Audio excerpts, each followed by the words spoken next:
Oh, hi. I had a question, I guess, that's directed around diffuse source pollution or non-point source pollution. So I'll use an example.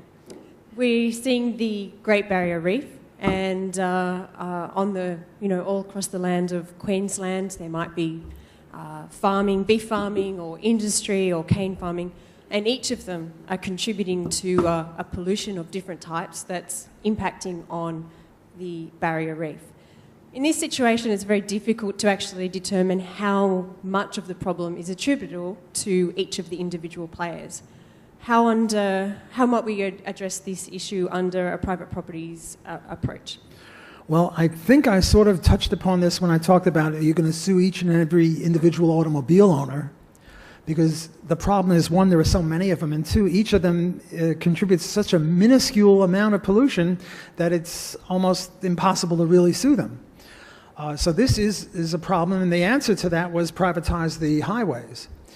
I'm not sure I fully understand the Great Barrier Reef. Again, my geographical ignorance comes up to the fore, but if someone owned the ocean, if there was this ocean incorporated and there were hundreds of people putting bad stuff in the water that ruined the reef, well, I guess this would be a problem if each one of them did so little that it was indiscernible. But if there were some bigger ones, you go after them and say, you can't do that.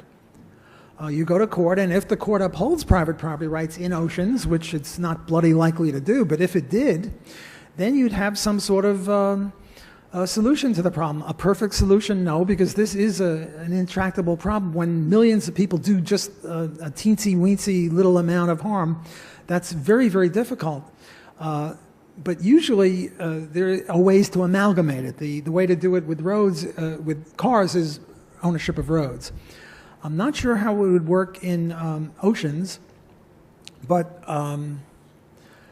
I guess the only answer that comes to my mind is you go after the big guys, or the low-hanging fruit first, and then you go after other people, and then people get the idea.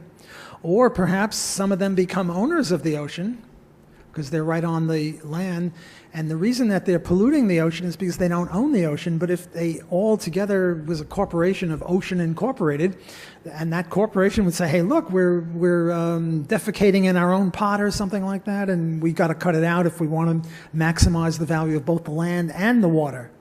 One of the problems in Louisiana, according to one of my buddies, is that we're losing 4 football fields of land every day to the ocean. And my question is, well, is this good or bad?